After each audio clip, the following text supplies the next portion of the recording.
Today marks 1 year since missing Huntsville realtor Ronald Dumois Jr. was last seen. The Huntsville Police Department says it's an active investigation and has named 5 suspects. But the Dumois family and friends say they want the full story. We have team coverage of the Dumois' disappearance tonight, and Chief Investigative Reporter Brian Lawson and News 19's Emily Mosner and Nikki Marker are in studio with us. Thanks, Lauren. That's exactly right. December 15th, 2024 was the last time Ronald Dumois Jr. was seen. However, it was clear from the beginning that something was wrong. Emily, I know you're dealing with a little bit of voice trouble tonight, but you've covered this case since the beginning. Tell us what those first conversations were like. That's right, Brian. You know, I initially spoke to Ronnie's close friends and family, his sister, Renita, in the early days, and his friend Byron. And just a few days after, he first disappeared, they immediately knew that something was wrong. They immediately said he wouldn't just leave his family, his friends, his job. They already assumed that something dangerous had happened to him. And, Nikki, I know you spoke a lot. He has 3 children. You've spoken to their mothers. What were they thinking in those early days as well? Well, like you said, from the beginning, the family was adamant that this was out of his character. He has children with 2 different women, but they have such a great relationship. The family always communicates really well, and they've said that from the beginning is that he was a great father. He wasn't just going to go away, and it's been interesting now that today is the 1-year mark, the way that the conversations have just shifted over the past year. Their message has been consistent, though, and it's just how hard it is to explain to those children what's going on. Are you going to grieve your father, or will he come back? They don't want to take away their hope, but they're being realistic at the same time. And we've learned throughout this that a lot of really what happened here happened within the first 48 hours after he was last seen on that liquor store security camera video. So, Brian, I know you've been talking a lot about that. Tell us what we know about those first, 48 hours, what happened in that time frame. Yeah, what's striking, looking back at the police testimony in this case at a bond hearing back in August, much of what they gathered, at least what they've talked about publicly, happened on December 15th and December 16th. First at Sabrina Chambers' apartment, they can locate Mr. Dumois there. And after that, it's an electronic trail. We know there was a car found a couple hundred miles away from Huntsville. There was this phone found 60 miles away from that car. But that was right at the beginning, a year ago, December 15th, December 16th. And since then, really, we've all been trying to play catch up and follow this trail. That's the part I think is challenging to me. As we look forward, Emily, what do you see as his friends, his family, the people you know and have spoken to, his dad? What are they anticipating? A lot of them are just still hoping for answers. There's that big question, what happened to Ronnie? Where is Ronnie? They don't know the answers to that, and they just want to see maybe new information come forward, new leads, new tips, just anything that can help solve this case. Initially, it took Huntsville police 2 months to actually label this as an abduction. We know now from speaking with the DA's office that they kind of had to keep that under wraps. From the beginning, police did, know that there was something wrong here. They just kind of couldn't reveal too much from the beginning, but that was a hard time for the friends and family to go 2 months not knowing, what was going on, if police were taking it seriously. I know the moms, we talked to them at that first press conference, they were pretty concerned.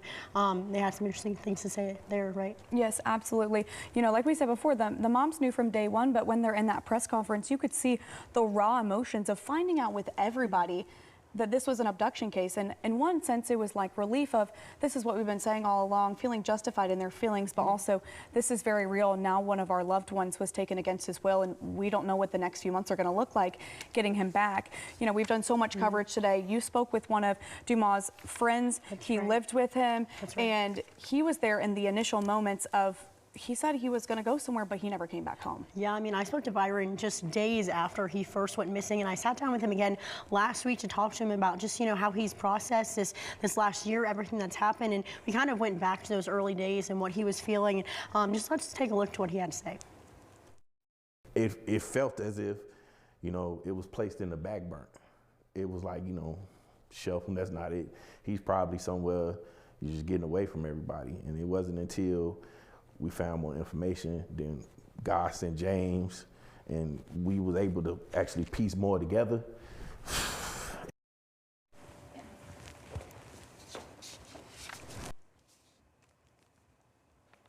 Now, we've been talking a lot in this case about the investigation into Ronnie's disappearance. You all heard from Byron Pillow, one of his initial friends who was, sounding the alarms that there was a problem. Now, Byron Pillow mentioned a guy named James. That's James Andrews. We're joined here in studio with James Andrews now. James, you are a private investigator. You're former Huntsville police. You served in the Marine Corps, so you have just a laundry list of things that makes you qualified to take on this case.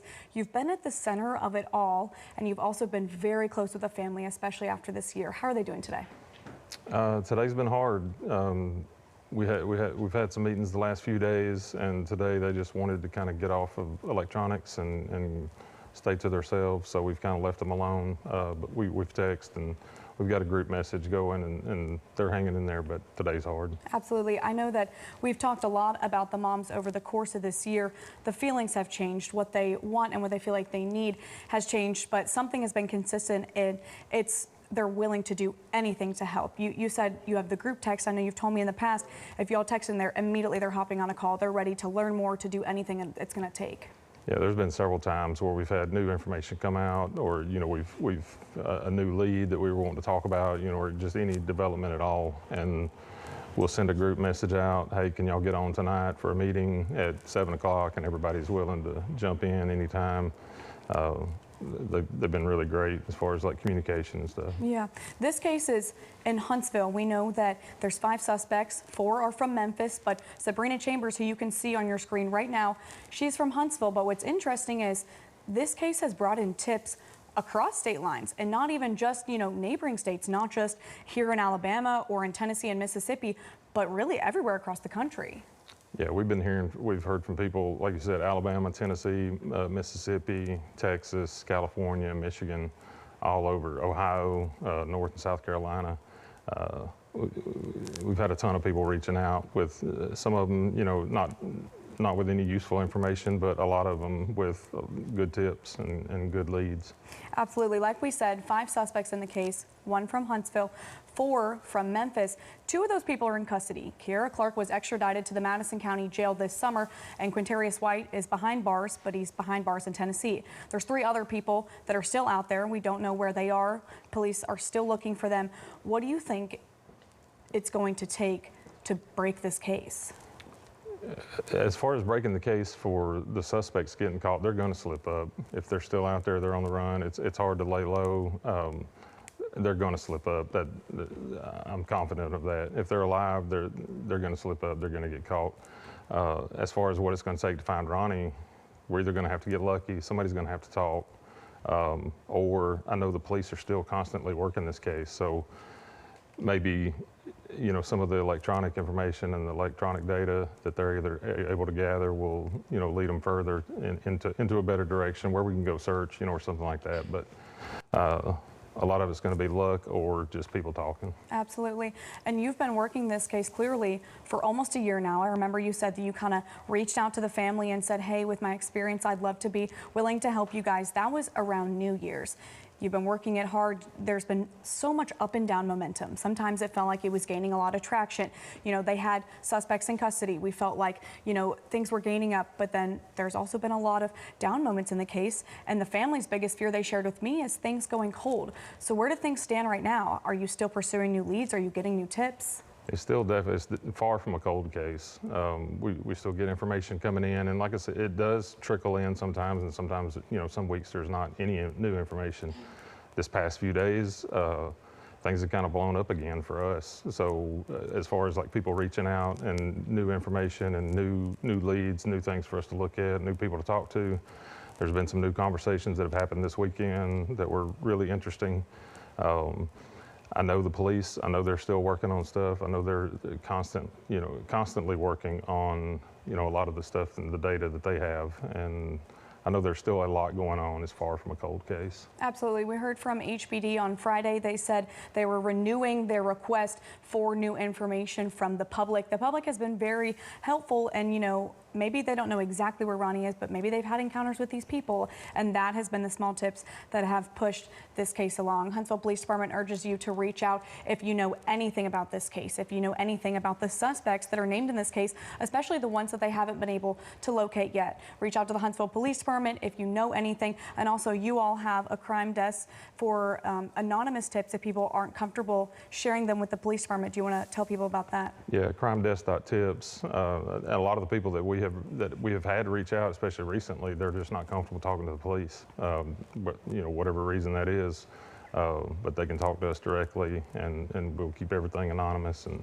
we'll be glad to hear from them. Awesome. Thank you so much, James Andrews, for joining us in the studio. You've been such a big part of this case and a reason that we've been able to cover it so well. So we really appreciate it. Going to go ahead and send it back to Emily Mosner and Brian Lawson, who are over at the desk tonight. Also a big part of why this has been, you know, a story that we've been able to cover so well and so in depth tonight. So sending it over to you guys. Yeah, Nikki, thanks so much. And James, thank you so much for joining us with that expertise. You know, we've been covering this story from all angles today. If you missed any of our coverage, be sure to check out our website, WHNT.com. I know we got at 5 o'clock, I believe, a really interesting interview there with James. And we've heard from some of the moms and some of the other family members. So a lot of interesting stories to catch up on. I know, Brian, you've also done a lot of interesting work on this today, too, as well. Yeah, that's right. You'll find all of those stories, and you can also find them on the News 19 Now streaming app. Thank you.